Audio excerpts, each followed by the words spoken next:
What if I told you that your greatest flaw, the characteristic you most hate about yourself, your most secret shame, is actually the raw material of your greatest power? And what if your anxiety is not a dysfunction, but an internal compass pointing to a part of your life that needs to die so that you can be reborn? Jungian psychology is not interested in what is wrong with you. It is interested in the gold that is hidden in your darkness, the hero that sleeps in your fear, the wisdom that masquerades as your madness. It starts from a terrifying and liberating premise. Your personal demons are not there to be exorcised, but to be understood. For they hold the keys to the dungeons where you have imprisoned your own life force. What you are about to discover are not theories, but the hidden laws that govern your internal reality, the invisible matrix that shapes your destiny. This is not just another lecture on psychology. It is an initiation. What will be revealed in the next few minutes has the power to reconfigure the way you see yourself, your relationships, and the universe itself. If you are only looking for wellness pills or superficial advice, this place is not for you. But if you are a seeker, someone who feels a deep calling to understand the why behind your suffering and the greater purpose of your existence, then you have found your harbor. To embark on this journey, I need a commitment from you. Subscribe to this channel, not as a spectator, but as a pilgrim joining a caravan. Turn on notifications, because each video is a new landmark on the map of your soul. Leave a like as a sign that you are ready to light your own flame in the darkness. And comment, I accept the journey, not for me, but as a contract signed with the deepest part of yourself. Now, take a deep breath. The descent is about to begin. We are born whole, somewhere before language, before our parents' expectations and life's scars. There existed a primordial totality, a state of union with the self, our divine center. But life, inevitably, fragments us. To survive, to be loved, to fit in, we begin to prune parts of ourselves. We develop a persona, a socially acceptable mask that we present to the world. We hide in the basement of our minds, in the shadow, everything that is considered ugly, inadequate, or unacceptable. The ego, that small island of consciousness we call I, rises up, believing itself to be the master of a vast ocean it barely knows, the unconscious. And it is at this exact point that most of humanity gets lost. Life becomes a performance, an incessant search for external validation, while an inexplicable emptiness grows inside. This emptiness, this feeling of meaninglessness, of playing a role in a script we did not choose, is the first symptom of the modern soul's sickness, alienation from the self. It is the first tap on the shoulder, the first whisper of the call. The psyche, in its infinite wisdom, does not allow us to live a life forever. It begins to send messengers. First, there are strange and disturbing dreams. Then, physical symptoms with no apparent cause, outbursts of anger, panic attacks, a melancholy that no material achievement can appease. Society teaches us to treat these messengers as enemies. We medicate them, suppress them, ignore them, try to distract ourselves from them with more work, more consumption, more noise. But the soul is persistent. If the whispers are not heard, it begins to scream. The crises intensify, a divorce, the loss of a job, a serious illness. These events are not punishments. They are invitations disguised as catastrophes. They are the psyche's way of breaking the ego's shell and forcing us to look within. To the vast world we have neglected, the Jungian journey begins here, at this breaking point. It does not ask, how can I fix this to get back to normal? But rather, what is this crisis trying to tell me? What part of me needs to emerge? To what new level of consciousness am I being called? To ignore this call is the true tragedy, for it means choosing the safety of the ego's prison over the terrifying and glorious freedom of becoming who we truly are. It is choosing to live a small, lukewarm life when we were made for immensity. Most choose the prison. This video is for those who, even trembling with fear, dare to look at the key the crisis holds out to them. Conventional psychology, for the most part, operates like Western medicine. It focuses on the symptom. Are you anxious? Learn breathing techniques. Are you depressed? Restructure your negative thoughts. This is like treating a fever with an antipyretic without investigating the infection causing it. It is useful, but superficial. Jungian therapy, or analytical psychology, refuses to remain on the surface. It understands that the symptom is not the problem. It is the voice of the problem. It is a symbol that emerges from the depths of the unconscious to communicate a fundamental imbalance in the psyche. Therefore, the goal is not to eliminate the symptom, but to understand it. It is a teleological approach, meaning it believes that every psychic process has a purpose, a finality. Your neurosis is not a manufacturing defect. It is an effort by your soul to heal itself, to force the ego to confront what has been neglected. Therapy, in this context, transforms from a fix to an exploration. The therapist is not a mechanic, but an experienced guide in an unknown and sometimes dangerous territory, your own inner world. The dialogue is not a mere talk therapy. It is an active and collaborative work of deciphering the material that emerges. Dreams, fantasies, synchronicities, projections is treated with the same seriousness with which an archaeologist treats an ancient artifact. Each element is a clue pointing to the great complexes that govern your life from the shadows.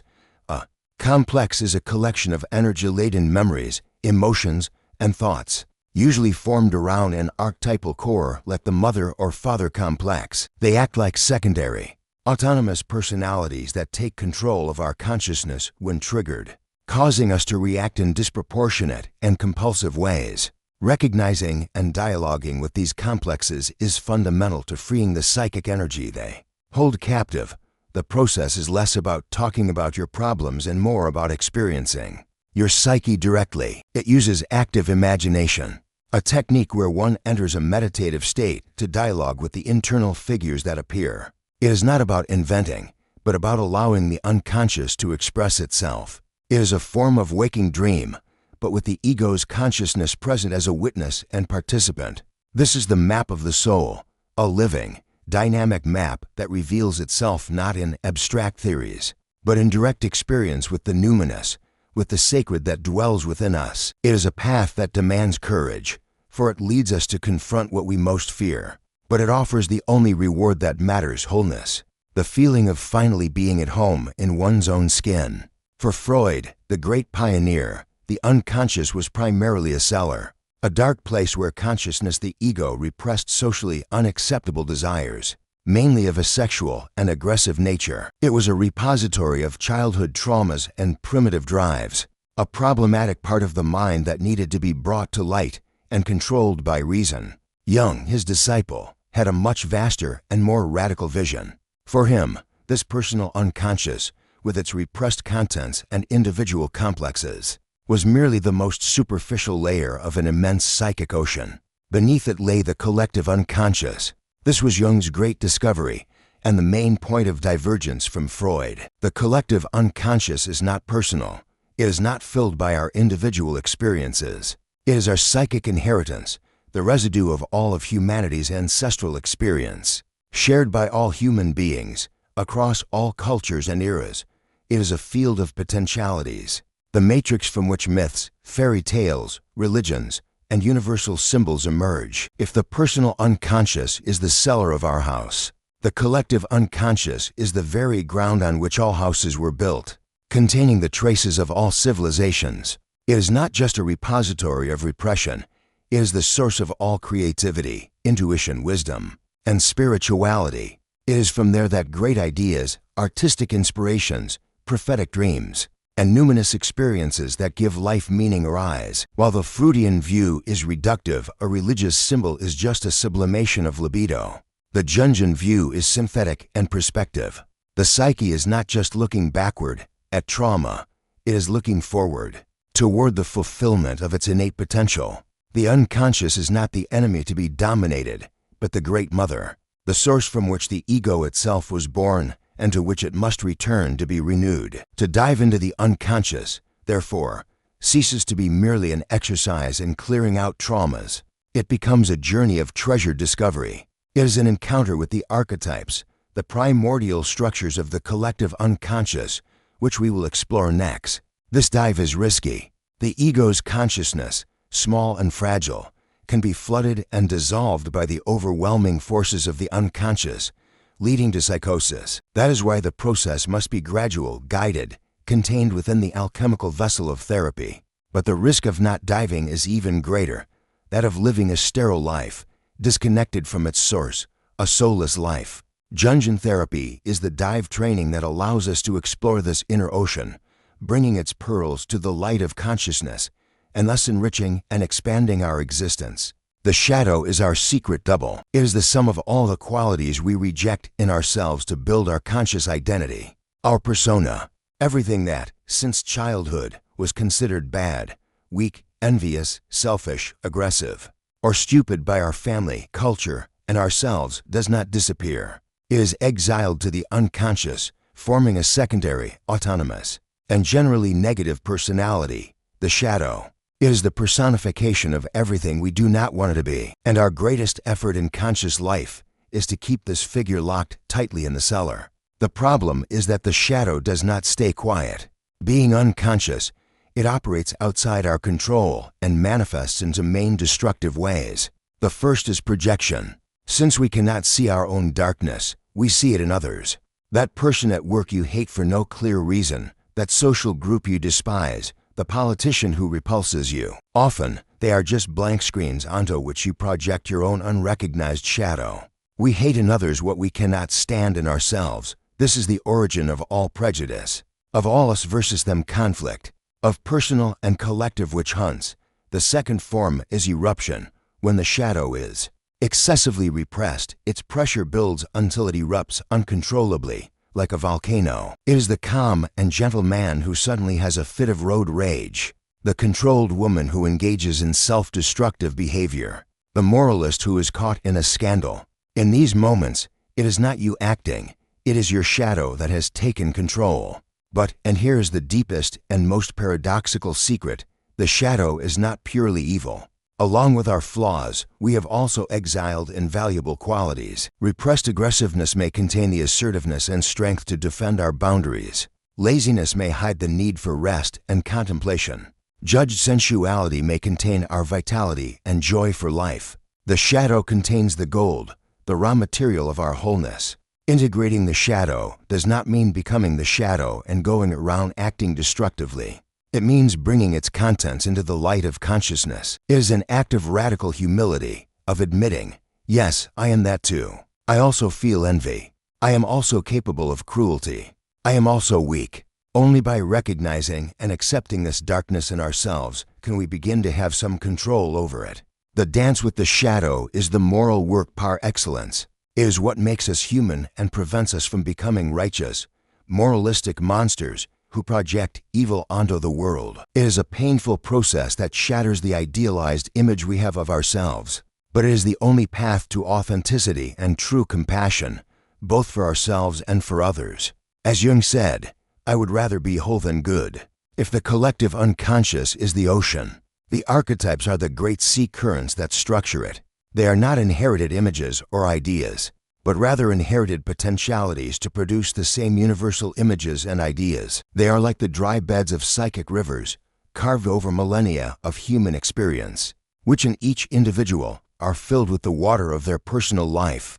They are the primordial patterns of human behavior and perception. In simpler terms, archetypes are the gods and demons that live in our psyche. They are the autonomous and transpersonal forces that shape our lives, often without our slightest awareness. When we fall madly in love, we are not just seeing the other person. We are being possessed by the archetypes of the lover, of Eros. When we fight for a cause, we are moved by the hero archetype. When we care for someone, we activate the great mother. When we seek knowledge, the wise old man guides us.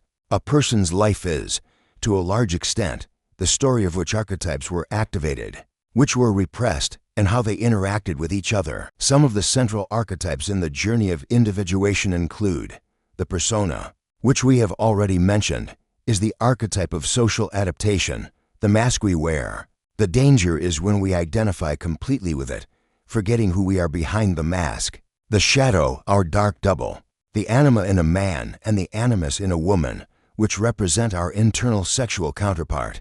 The personification of the soul, and the bridge to the collective unconscious. The self, the central archetype, the ordering principle of the psyche. It represents our totality, the union of opposites, conscious and unconscious. The self is the goal of the individuation journey, universally symbolized by mandalas, the philosopher's stone of the alchemists, or the figure of Christ. When an archetype is activated in the unconscious, it possesses us. We feel a compulsion, a fascination, an energy that seems greater than ourselves. If we remain unconscious of this possession, we become puppets of these forces. The man identified with the warrior archetype can become a violent and insensitive aggressor. The woman possessed by the great mother archetype can become suffocating and controlling. The therapeutic work consists of recognizing the action of these gods in our lives. We cannot destroy them, but we can learn to relate to them consciously. Instead of being possessed by the warrior, we can consciously invoke its energy when we need courage and assertiveness. Instead of being a puppet of the gods, we learn to dance with them, honoring their power without losing the center of our consciousness. To understand the archetypes is to understand the hidden script of your life, and to begin rewriting it consciously. Individuation is the central concept of Jung's psychology. It is the spontaneous and natural process of psychic development, through which a human being becomes an individual, that is, an indivisible and whole unit. It is the path to becoming who you were, born to be, to realize the unique potential contained within you since birth. It is not a process of inflating the ego, of becoming special or better than others. On the contrary, it is a process of differentiation from the collective, of finding one's own truth, but at the same time, of realizing one's deepest and most universal humanity. Individuation is, in essence, the hero's journey that we see repeated in all the world's myths and religions. It is a circular journey that generally follows an archetypal pattern. It begins in the ordinary world, the normal, unconscious life where the ego feels relatively safe. Then, the call to adventure occurs, a crisis, a dream, a significant encounter that disturbs the established order and invites the hero to enter the unknown. Often, there's a refusal of the call, as the fear of the unknown is great. But subsequent events force the hero to cross the first threshold, leaving the known world behind and entering the special world, the world of the unconscious. It is here that they encounter tests, allies, and enemies. They must confront their weaknesses, develop new skills, and learn to distinguish who helps them, the mentor or wise old man archetype, from who threatens them, the manifestations of their shadow. The journey leads to the approach to the inmost cave, the most dangerous place, the heart of darkness, where the hero will face the supreme ordeal. This is the confrontation with their greatest fear, with their shadow, with death, be it literal or symbolic. It is the dark night of the soul. If they survive, they seize the reward, which is not a material treasure, but a new consciousness, a profound insight, an elixir of life. It is the union with the anima, animus, the integration of the shadow, a contact with the self. But the journey does not end there. They must begin the road back, bringing this reward to the ordinary world. This return can be difficult, as the world they left behind may not understand their transformation. They face the resurrection, a final test, a climax where they must apply everything they have learned to defeat death or darkness once and for all, emerging reborn. Finally, they return with the elixir, the treasure that has the power to heal and transform their community. The hero did not undertake the journey just for themselves, but to bring back wisdom for the collective. This is not a literal script, but a symbolic map of our psychological development. We go through this journey several times in life, on different levels. Individuation is the process of consciously embracing and living out your own hero's journey. The psyche does not speak our logical, discursive language. The language of the unconscious is the language of symbols. A symbol, from a Jungian perspective, is much more than a mere sign. A sign points to something known. A traffic sign means stop. A symbol, on the other hand, is the best possible expression for something unknown, which cannot be fully grasped by reason. It is a bridge between the conscious and unconscious worlds, charged with energy and multiple meanings. A cross is not just two intersecting lines. It evokes sacrifice, the union of opposites, suffering, and redemption. A serpent is not just a reptile. It symbolizes healing, poison, renewal through the shedding of skin, temptation, and chthonic wisdom. The soul communicates with us primarily through dreams. For Jung, a dream is not a disguise for repressed wishes, as Freud thought. A dream is an honest and direct self-representation of the psyche's current state. It does not hide, it reveals, The problem is that it speaks in its own language. The symbolic language. Dreams have a compensatory function. If our conscious attitude is to one-sided, for example, excessively rational and controlling, the dream will bring images that compensate for this one-sidedness, images of chaos, emotion. Wild nature. It is always trying to lead us back to balance, to wholeness. Interpreting a dream is not like consulting a dictionary.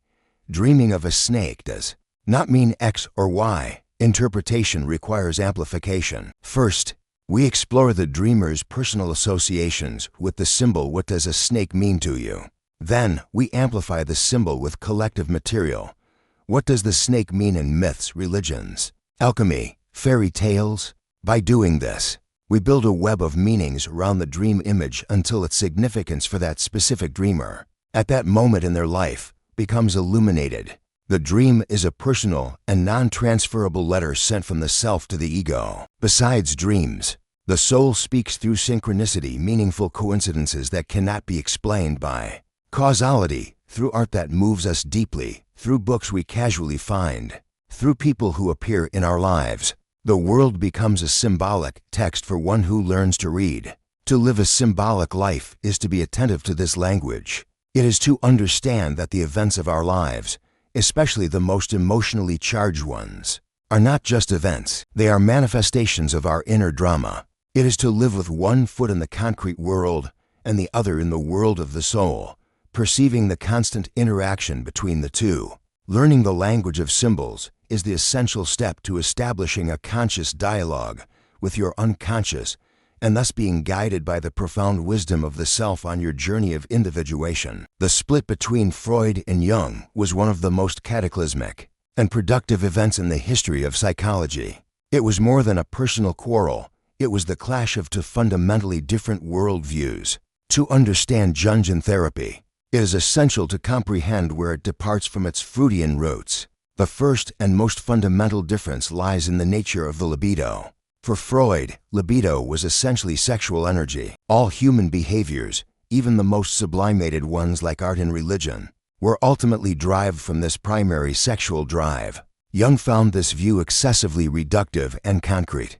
For him, libido was simply psychic energy in general, a neutral and undifferentiated life force that can manifest in countless forms, as sexual desire, yes, but also as hunger, aggression, creativity, spirituality, or the pursuit of power. This opened the door to a much broader and richer understanding of human motivation. The second major divergence, as we have seen, was the concept of the unconscious. Freud limited the unconscious to the personal repository of repressed memories and desires. Jung postulated the existence of the collective unconscious, a transpersonal and archetypal dimension of the psyche. This transformed psychology from a study of individual pathology to an exploration of humanity's spiritual heritage. Man was no longer just a product of his personal biography, but a carrier of all human history. The third crucial difference is in the view of religion and spirituality. Freud, a staunch atheist, saw religion as a mass obsessional neurosis,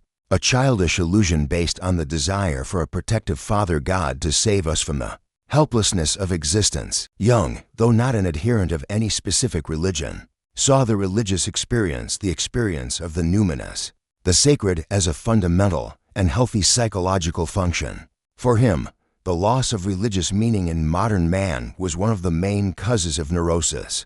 The psyche has an innate need to connect to something greater than the ego. The fourth difference is in the focus of therapy. Freudian psychoanalysis is primarily archaeological. It looks backward, to the past, to the childhood causes of current problems.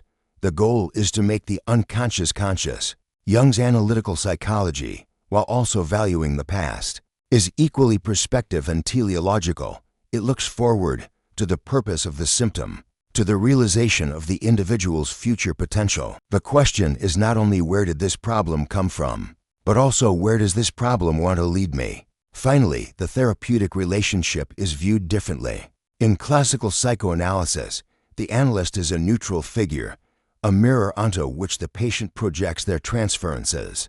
In the Jungian approach, the relationship is a dialectical encounter. The therapist is not immune to the process. Their own psyche is affected. It is a joint journey, an alchemy where both personalities are transformed. This shift from a causal and reductive view to a finalistic and synthetic one is what defines the essence of the Jungian revolution. Within every man dwells an inner woman. Within every woman dwells an inner man. These are not poetic statements, but descriptions of fundamental psychic structures that Jung called the anima and animus. They are archetypes that represent our internal sexual counterpart, the personification of all the qualities of the opposite gender that belong to our psyche, but have been repressed or underdeveloped due to our identification with our biological and social gender.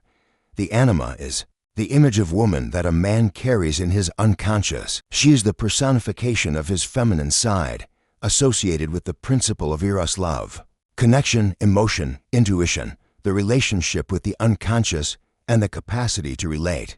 The animus is the image of man that a woman carries in her unconscious. He is the personification of her masculine side, associated with the principle of logos logic, thought, reason, structure, action in the world.